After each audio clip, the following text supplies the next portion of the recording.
Alors vous avez dû sûrement entamer déjà le sujet, mais je reviens peut-être un petit peu en arrière juste pour pouvoir mieux continuer.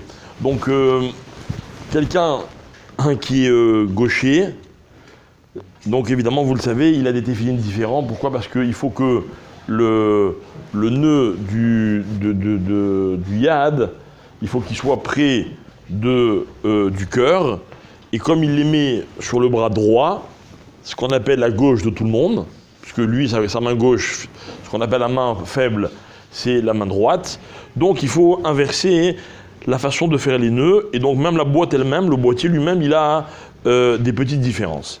Alors maintenant, qu'est-ce qu'on appelle un gaucher, et qu'est-ce qu'on appelle quelqu'un qui est pas gaucher? Alors tout le monde normalement met des téphilines sur la main droite avec des téphilines, on va dire qui sont les plus courants. Maintenant, un gaucher, c'est quoi? Alors il y a des gens par exemple qui font la plupart des choses avec la main droite, ok, mais qui écrivent avec la main gauche. Alors la règle c'est que on définit un gaucher par rapport à la main avec laquelle il écrit. Si quelqu'un fait beaucoup de choses, s'il fait tout avec la main gauche, il n'y a pas de question.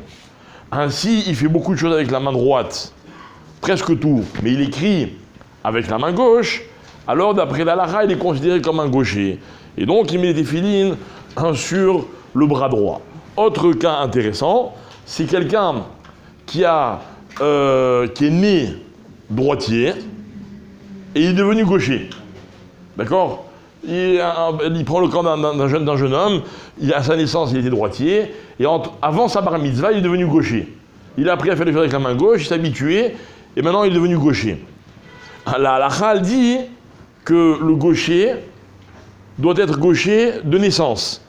Et s'il est devenu gaucher, comme à la base il était droitier, il reste droitier par rapport à la mitzvah des téphilines. Ok? Maintenant, un cas intéressant aussi, c'est quelqu'un, un gaucher qui n'a pas de téphilines pour gaucher. D'accord? Les seules téphilines qu'on lui propose, c'est des téphilines de droitier. Qu'est-ce qu'il fait? Hein? Il met quoi? Comment? Où? Il met dans la droite. Voilà, la meilleure solution, c'est ça là. Il met sur la main droite, mais il retourne le boîtier. Droite, mais il retourne le boîtier pour avoir le yud du bon côté. Donc tu avais raison. Ah bah, tu mets à l'envers et tu fais le nœud de l'autre côté. Il rentre dans l'autre sens, c'est tout. Voilà. Il est comme ça, voilà. Voilà, sauf si tu regardes la main comme ça, il ne pendra pas. D'accord?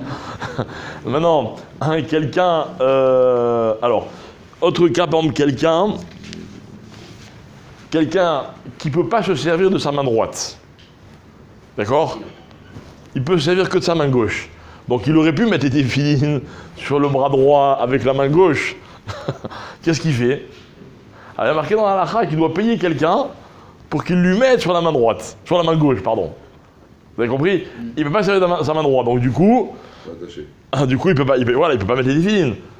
Alors plutôt que de se dire, il va les mettre sur la main droite et avec la main gauche, non. Il doit payer quelqu'un pour qu'il lui mette sur le bras gauche. Non, pas un pâtre. Quelqu'un qui ne peut pas se servir de sa main droite. D'accord? Peu importe. Ouais, pour une raison médicale, en général, c'est médical. D'accord? Quelqu'un qui ne peut pas se servir de sa main gauche, alors lui, qu'est-ce qu'il fait? Il n'y a pas de problème, il met avec la main droite sur la main gauche. D'accord? Hein? Lui, il a un problème. Il ne peut pas mettre des téphilines. Il met comme tout le monde. Ah, en bidèse, pardon, il y a les deux. Non, mais lui, il fait comme tout le monde, il fait main droite normalement. Alors, avec la main droite sur la main gauche. Maintenant, quelqu'un qui a un plâtre. D'accord? Alors, dans le plâtre, il y a plusieurs possibilités. Première possibilité, il a tout le bras dans le plâtre, depuis l'épaule jusqu'en bas de la main. Deuxième possibilité, il a un plâtre donc on parle évidemment pas de l'avant-bras, puisque l'avant-bras, il ne pose pas de problème. Tout le problème qu'il pourrait y avoir au niveau de la halakha, c'est il faut pouvoir poser les téphilines sur le muscle, mais à l'endroit convenable. Alors, si c'est trop haut, par exemple, ainsi, le plâtre, il commence avant le coude, avant le coude, mais il lui reste la moitié comment on appelle cette partie du bras biceps. Le bras et l'avant-bras. Le bras, si vous voulez, d'accord, ok. Donc s'il lui reste le haut, alors qu'est-ce qu'il fait? Il peut mettre sur le haut. D'accord? Non, pardon. S'il lui reste que le bas, alors il peut mettre un sur le bas. Mais s'il lui reste que le haut, c'est pas du tout l'endroit des téphilines. Donc il faut savoir une chose, c'est que par rapport à l'endroit sur lequel il ne peut pas poser les téphilines, il peut y avoir des différences.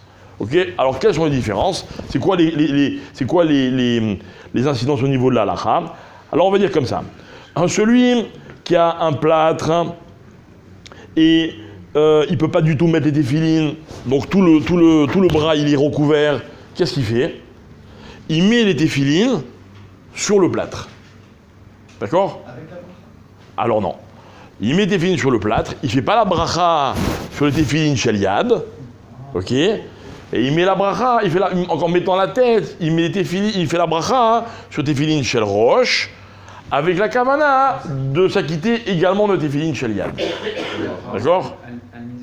Quel bracha? Al mitzvah. C'est l'inverse que d'habitude. C'est l'inverse que d'habitude, exactement. Ok? Maintenant, quelqu'un qui peut les mettre en bas du plâtre, ok? Alors encore une fois, quelqu'un qui peut les mettre en haut du plâtre, c'est-à-dire qu'il a suffisamment d'espace sur le haut, samour la katef. Alors pareil, il les met, mais il ne fait pas de bracha. Sur le roche. Il fait la bracha, comme on a dit, sur le roche. D'accord? Pourquoi? Parce que le haut du bras, c'est pas ma comme anachat tefillin. D'accord? Si c'est le contraire, qu'il peut les mettre plus bas, on peut les mettre, parce qu'il y a une shita qui dit qu'on peut mettre 2 téphilines, etc., la fameuse marloquette, par rapport à téphilin chez Rabbeinu Tam, mais qui est-ce qu'on les met les deux à la fois, ou est-ce qu'on ne les met pas les deux à la fois? Donc il peut être sommaire sur ceux qui considèrent que, même si c'est juste près du coude, ça s'appelle encore makom anachat tefillin, et donc il peut les mettre comme ça. Avec bracha. Avec bracha, évidemment. D'accord? Ensuite, alors dernier cas par rapport au gaucher, puis après demain on passera à autre chose. Un sofer, donc maintenant c'est celui qui écrit les téphilines, un sofer qui est gaucher. Avec quelle main il doit écrire? À gauche. Hein? C'est le meilleur Non, c'est sauteur. moche. Avec la main gauche. Hein? C'est le meilleur sauteur. Pourquoi tu dis ça? On engage que toi. Hein? Parce qu'il voit ce qu'il écrit. Ben, un bon chauffeur, c'est quelqu'un qui doit écrire avec la main droite, il doit voir ce qu'il écrit. Il doit faire attention de voir ce qu'il écrit. Mais Kitsour, le problème, c'est que évidemment qu'un chauffeur gaucher doit écrire de la main gauche. Un sefer gaucher qui sait écrire des deux mains, d'accord? Et comme c'est mieux d'écrire la main droite, il se dit, moi, je vais écrire la main droite. Est-ce que ce qu'il écrit, c'est cachère ou c'est pas cachère? Vadaï que Bediavad, c'est cachère. D'accord? Mais il écrit que quelqu'un qui veut vraiment faire attention, il doit s'assurer que si le chauffeur il est gaucher, alors il vaut mieux qu'il écrive de la main gauche que de la main droite. Bon voilà, c'est pas une halakha à laquelle on est confronté tous les jours, ok?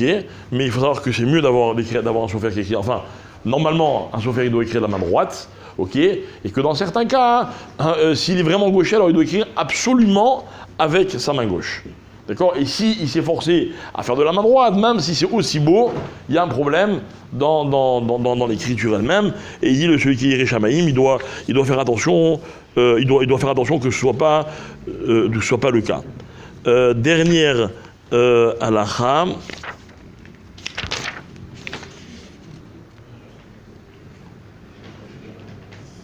Ah voilà, non, c'est ce qu'on a dit tout à l'heure.